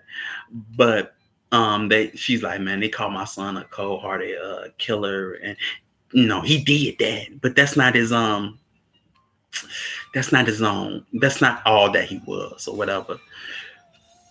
And she's like, she also says, she saw her son always at the age of 7, which is a problem for mothers. They try to age freeze their children, as they grow up, and you have a son, what I'm saying? He, sometimes he may be called off to go to battle and he may die, what I'm saying? But she pleads with him saying that it doesn't seem fair that that's his legacy. What's wrong with it? I mean, shoot, he was able to take some cops, with him, why he was in the conflict. You know what I'm saying? What's wrong with it? Shoot, some people idolize soldiers, what I'm saying, with great monuments, of their sacrifices in battles. I mean, shoot, you look at D-Day and, and shoot, all these dang on memorials from World War I to World War II, and we can, like, Civil War, all them dang on Confederate monuments, and we all know they killed each other and whatnot. You don't hear them complaining and saying, oh, that was cold-hearted murder. No. Who says that it's cold-hearted murder? You know what I'm saying? Why can't it just be armed conflict? You know what I'm saying? And death of that nature comes with the tools of the trade, in an armed conflict or armed combat. You know what I'm saying? That's not cold-hearted murder. You know what I'm saying? You're not shooting against innocence. Innocence is cold-hearted murder. But this is, a conflict between two combatants. You know what I'm saying? With two ideologies. That's not cold murder. But she begs and pleads with Fred about that and whatnot, and then Bill comes with C4 and talk about bombing City Hall. Now, if you know what City Hall is, you dang on sure ain't gonna bomb it because it's sort of in the heart of the city or whatever you want to call it. But he like, man, you lost your mind talking about bombing City Hall. I'm waiting for you to give it to me. But he talking about bombing City Hall with some C4. You know what I'm saying? And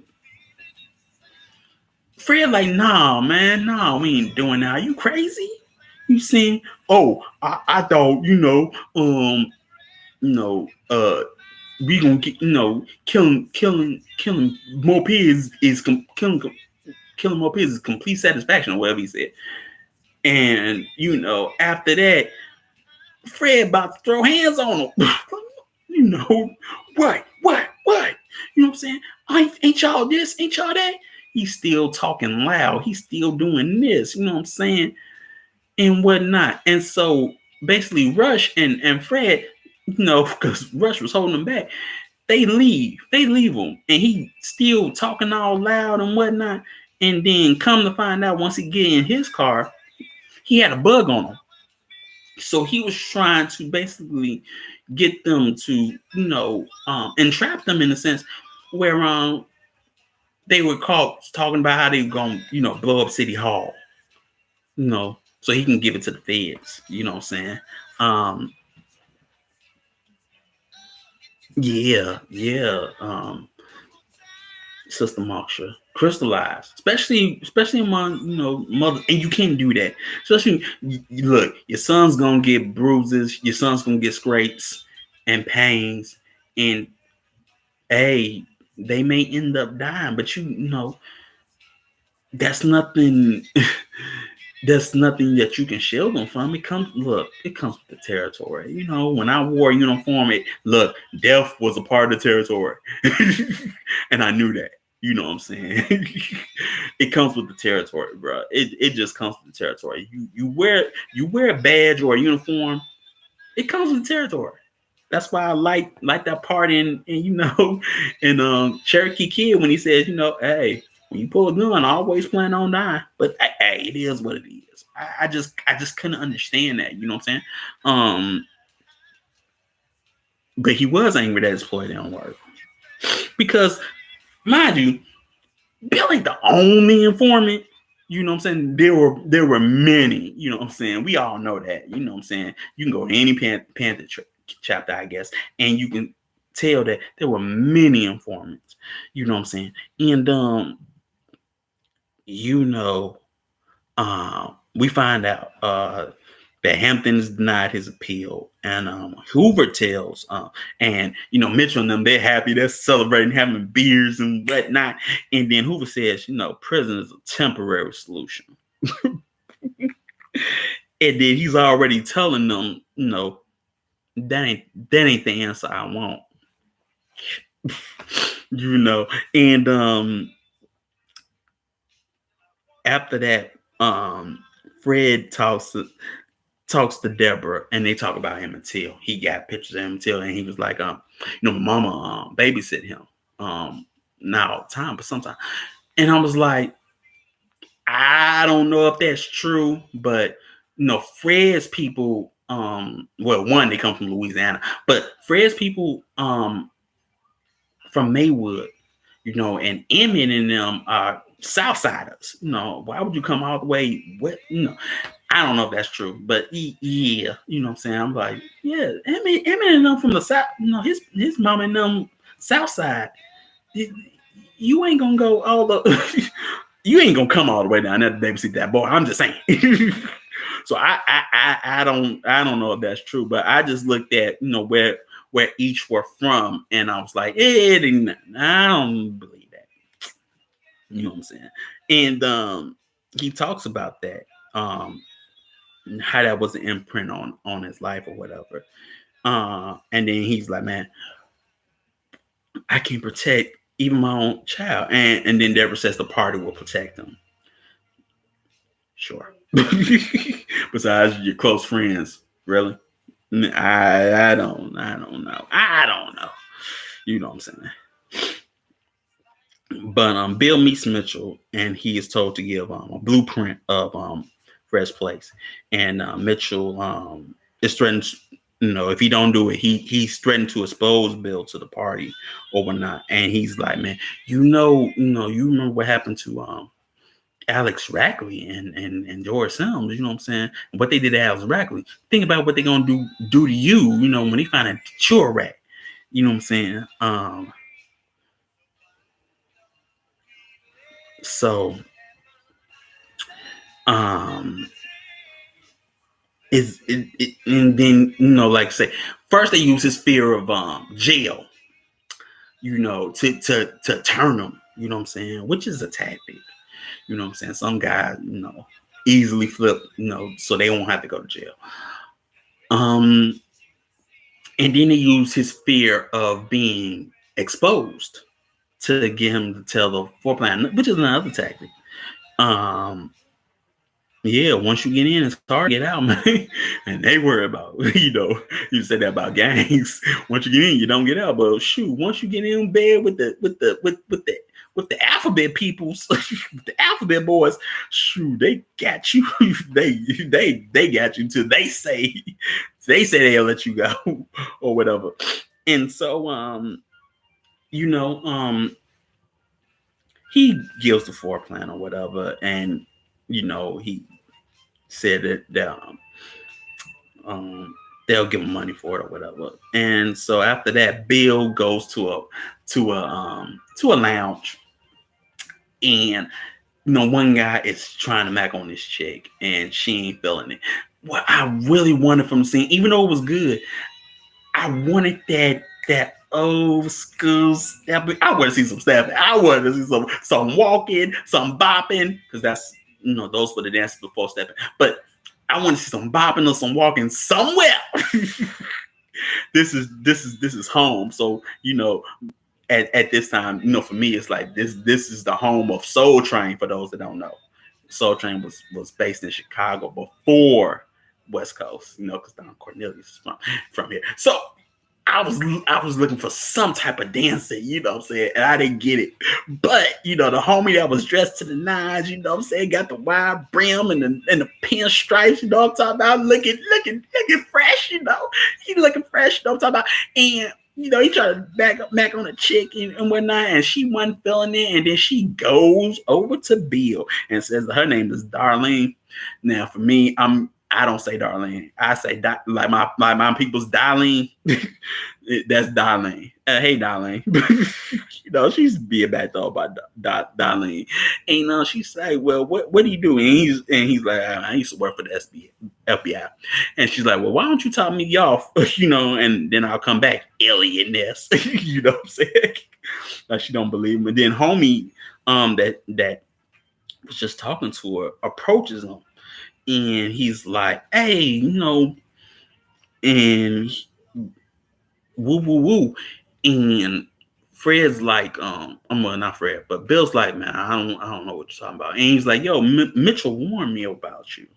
You know what I'm saying? And look, I need you to give this paper to the chairman and make sure he reads it. And then under it, you see that there's drugs under that, looking like white powder or looking like some crack. It look like a vial of crack, but we ain't gonna talk about it. And what I'm saying, he was like, make sure he gets that, and then he leaves, and then Bill follows him.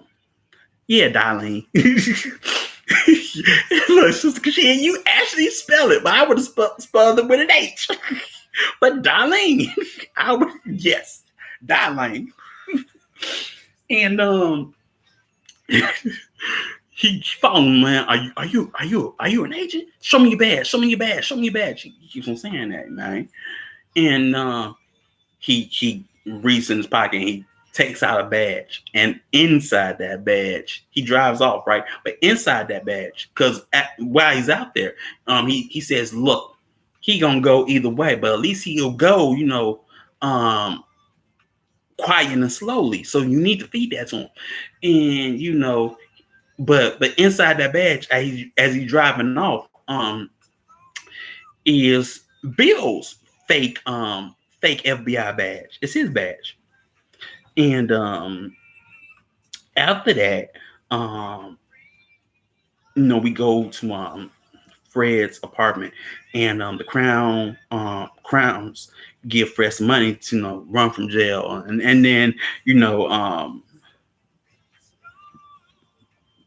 everybody in the house or in the apartment is talking about which country they should run to, Cuba, Algeria, whatever. And like I said, real down to earth, real, he's like, man, y'all talking, y'all talking about running here, running there, and Algeria and whatnot. Y'all need to be talking about how we gonna get this clinic started. You know what I'm saying? And whatnot. And he's like, is the party about me or the people? You know what I'm saying? Which was sort of Jesus like, Last Supper or whatever. It is what it is. But but I like it, like y'all talking about this and this, when y'all need to be talking about, how we gonna get this clinic started, or how we gonna get the money for this clinic started, and who's gonna do this. Y'all worrying about me when y'all should be worrying about the work that needs to be done, even if I'm not here. And he's like, look, man, it's just a 5-year bid. And he gives the money. I can do that. Like I say, solid. He's solid. He like, man, I'm gonna do the bid, and gives the money to Doc. He gives the money to Doc, and he's like, look, start the clinic. And name it after Jake, so that his name be about healing and loving. You know what I'm saying? Which either or, what I'm talking about. Let him know that he's a warrior, but also let him know that he was about healing and loving. That he's about both. He's about armed revolution or armed defense, but he's also about healing the people and saving his people. You know what I'm saying? Just don't pick one, because you can't have one without the other. You know what I'm saying? It is what it is. That's just maybe my take on it or whatever. And after that, Bill asks, want me to fill you another drink, Chairman? And he gives him his glass, whatever. And then you see Bill leave or whatever. Now, you see him leave an apartment building. Now, because this is the West Side, because that's not the actual apartment building. Because for one, it's sort of too small for one. And actually, the apartment building where he stayed at, it was brick, but it was green and white, and it had a large staircase. You had to walk up the stairs, and like the building, the building, I guess you could say the other apartment building that was it was like on a slant. You know what I'm saying? And it looked like it was 3 floors because you had two upstairs and then like a basement, like somebody probably lived in the basement because for part of our streets, our buildings are sort of under the street for some of them because it is. But the way that it looked, because they tore it down, there was a staircase, a staircase, and it's like a 2-story stone building, stone high rise, whatever. But that's what it looked like. And then what got me was the poor security. You know what I'm talking about? One, the poor security, and you got people on the inside, but you don't got nobody outside watching his apartment building. Like, you don't got nobody on the roof. If you can get to the roof, you don't got nobody. That's what bugged me about it. You know what I'm saying? There was no proper security. You don't got nobody outside. Mind you, I know it's December. It's cold. It's cold, but you don't got nobody outside watching this place. And so, the cops easily go upstairs and they messing with the door and knocking on the door. You know what I'm saying? It's nighttime. Who's gonna knock on the door? But the dude that was actually guarding the door with the shotgun, he wakes up a couple of homies, and then craziest thing in the world. But as they knocking on the door, he says, "I'm coming," and walks to the door and gets shot. You know what I'm saying? He don't pivot. He don't, like go to the side of the door and have the gun. He don't. But it is what it is. He just ends up getting clipped, ends up getting shot or whatever. The cops are just spraying the apartment building with bullets and whatnot. As you see, Tommy gun. The cops got Tommy guns and they're shooting all over, you know what I'm saying, and shooting the people inside and whatnot. Then they stop, and they still shooting. As they're shooting, Deborah and another guy's trying to wake up Fred, but they can't wake him up. And as the shooting's going up, they're still trying to wake him up. He's not waking up. And they stop shooting and try to get everybody out, and then say, "Yo, look, we're coming out. And they come out, and then Deborah comes out, you know what I'm saying, and they hold a revolver to her belly, you know what I'm saying, and whatnot, and then they handcuff her, and some police go in and they say, "Look, looks like he's not gonna make it," and then they shoot him and shoot Fred, and say he's good and dead now, which actually happened. And after that, what I'm saying, we see Bill is giving money and apparently a gas station in Maywood for his help by Mitchell. And then he tells and Mitchell asks for some information on the Panthers, and he tells him, "Man, Fred's dead, and I ain't no Panther no more." And then Mitchell says, "Are you sure?" You know what I'm saying? And we get some information that O'Neill was an informant until the early 1970s, and he amassed the earnings of an equivalent of $200,000. Okay, and he didn't. His only interview was on Eyes on the Prize 2 in '89, and it aired apparently on PBS. And I wouldn't know. I was a kid, and I was a baby, and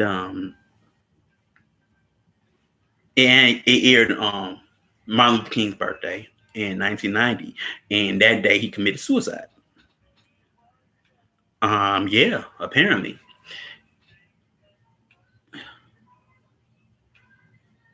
Exactly. Are you sure that decision is yours? Yeah, because they ain't gonna let you go till they say they let you go. But and then we find out that Fred and Mark Clark, the other guy that was killed with him, was 21. Fred was 21 and Mark was 22. But like I said, his apartment building is not that far from Panther headquarters. You know what I'm saying? It's walking distance. You know what I'm saying? And like I say, it's in that area, North Lawndale. And like I say, it's emotional because I'm from here. And it's sad. It's sad because that's how they do. But it is what it is, and this is during Dale and all that. But we find out that in 1970, Hampton's mom and Clark's mom files a $47.7 million lawsuit, against the Chicago PD, the FBI, and the state's attorney's office. But it settled for $1.85 million, apparently. I don't know, but after 12 years of fighting it, they settled. Which you see you see today. People get shot unjustly by so-called government or policy agents, and you got people selling it out for cash. You know what I'm saying? Life is precious, man. You can cover that up with money if you ask me, but I don't know. I don't know. Don't ask me. But yeah, I can't speak on it. It's not my job to speak on it.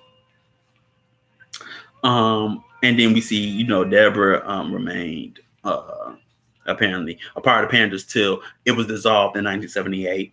And then she changed the name to Aquia. Shouts out to Sister Aquia. Aquia Najeri. And served on the advisory board for Black Panther Party Cubs, which Frank Hampton Jr. is party chairman apparently, and whatnot. And then you see the actual interview of an actual clip of the interview of Eyes on the Prize with Bill O'Neill, and they're asking about his son. He was like, "Well, I want him to know, that I was out there. I wasn't like these armchair revolutionaries. I was really in the thick of it, and whatnot. That's why I want him to know." Like, whatever, man. It is what it is, But you see. But what you can also take from this movie as well, like we said in Panther, the Panthers didn't have a spiritual arm. And you need that. If you know the psychology of your people, you're going to need a spiritual arm of the movement, and they didn't have that because you're following the tenets of communism. For one, first you're taking it from an ideology that was made by white individuals, and they didn't have you in mind. You know what I'm saying? So you taking it from, taking an ideology that you didn't take that really does not speak to your nation or whatever. It doesn't matter, because to me it's like, okay, you're trying to recruit from, the gangs, but bruh, all you got to do is take your butt on to Stony and go see the honorable one, and bam. He's still, the honorable Elijah Muhammad is still alive in '68. So I mean, I don't know how sick he is, but I mean, you can just take your butt to Stony. If you go take your butt, if you're gonna go to the South Side, you know what I'm saying, and recruit the Stones in them, you can at least go to Mosque Mariam. It's not that far away.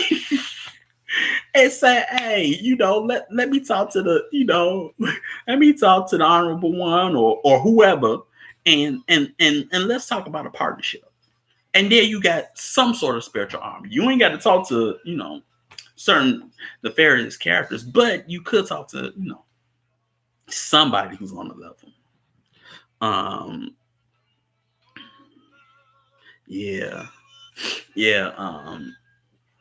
Sister Moksha. But I mean, but they left that out, you know what I'm saying? And I mean, like I say, it was a good movie, you know what I'm saying? It was cool. It was cool. And it was something, that shows what you get right and what you get wrong, you know what I'm saying? And what you need to perfect, you know what I'm saying, if you ever do it again. Not the same thing in its place, but something totally different, you know what I'm saying? But it is what it is. So we see more warriorhood, but maybe misplaced. But you gotta remember, these people are young, they're very young, you know what I'm saying? And they were able to do so much at that age, you know what I'm saying? What was interesting is that, he started off NAACP and whatnot, and then moved on. You know how many of us did not start at the NAACP and was like, nah, they ain't doing doing enough. I'm gonna go here. You know what I'm saying? It was interesting. It was interesting. So and just just seeing certain things. You sort of see your historically, I try to look for myself in certain things. So it was good that this was based in Chicago, and I could see, certain neighborhoods and streets, and like, oh yeah, I know about that. I know, certain things like that. But like I say, good movie. I'm sure it's probably going to get some Oscar nods and Golden Globes, whatever. Not saying it don't deserve it, but I mean, it's what it is. You know what I'm saying? But good acting all around. So this has been long enough. So the next one, we're going to continue with some warriorhood, but this is basically, I want to do this movie because of the simple fact that I had a talk with two of the bros, Brother Cruz and Brother Antonio, and they were talking, saying how they did not know that there were all black military units, and they they really didn't know, because we were just talking one time, and so I was like, oh well, yeah, but of course I knew. But so the next movie I'm going to talk about is a movie called The 24th. And we taking it to Texas. That's where we going with this one. We going to Texas on this one. If y'all know what this one is about, it's about the 24th Regiment. Just doing World War I. We taking it to World War I, and we taking it to Texas. So I'm excited about this because it's a movie that pretty much just came out. It came out like 2019, and it's an interesting tale because this unit is famous. You know what I'm saying? Yeah, brothers, that we taking it to Texas, Edge Town, you know what I'm saying? Man, hold up. But yeah, because this actually happened in Texas, and so I'm very excited to talk about at least one unit that people probably don't know about, because you probably know about the 54th Massachusetts Glory, which is a good movie. Yeah, I could quote that one too. What I'm saying? They'll true, oh man, this day, every day like Christmas. Like what? Like Christmas, or I can't quote everything because there's some cuss words in it, but what's your name, boy? See, what's your name, boy? Can't you see that he's mute? He what? He's mute. You mean this child can't talk? Here, come over here. I can quote Glory all day. But tomorrow we goes into battle. So Lord, let me have the rifle in one hand and a good book in the neck. That's the 5th to 4th. And then Buffalo Soldiers. I'm sure everybody knows about them. Shoot. They're even a motorcycle club. But other units that you do not know about, what I'm saying? Like, New York, Harlem Hellfighters, what I'm saying? The Bronzemen, the Men of Bronze, what I'm saying? The Rattlers,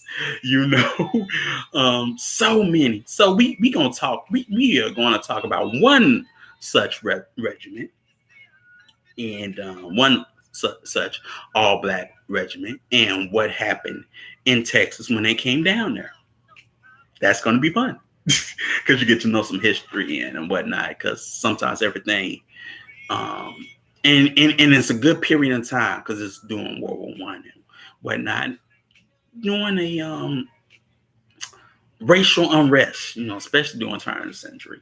So I'm excited to talk about the 24th Regiment and explore with you. What I'm talking about, and we're gonna keep it going. So give thanks, everybody. Toda. Like, share, subscribe, ournewlifeglobal.org. What I'm saying? And look, enjoy your rest of your strong, what I'm saying? And look, give thanks. And thanks for letting me talk about this movie. What I'm saying? I'm glad to actually talk about it, what I'm saying? And just glad to share some things that I know about, certain places, and things of that nature. And I can't wait to do it again, like always, what I'm talking about. So give thanks, everybody, and I appreciate you, and I will see y'all on the next go round as we do this. Peace and shalom.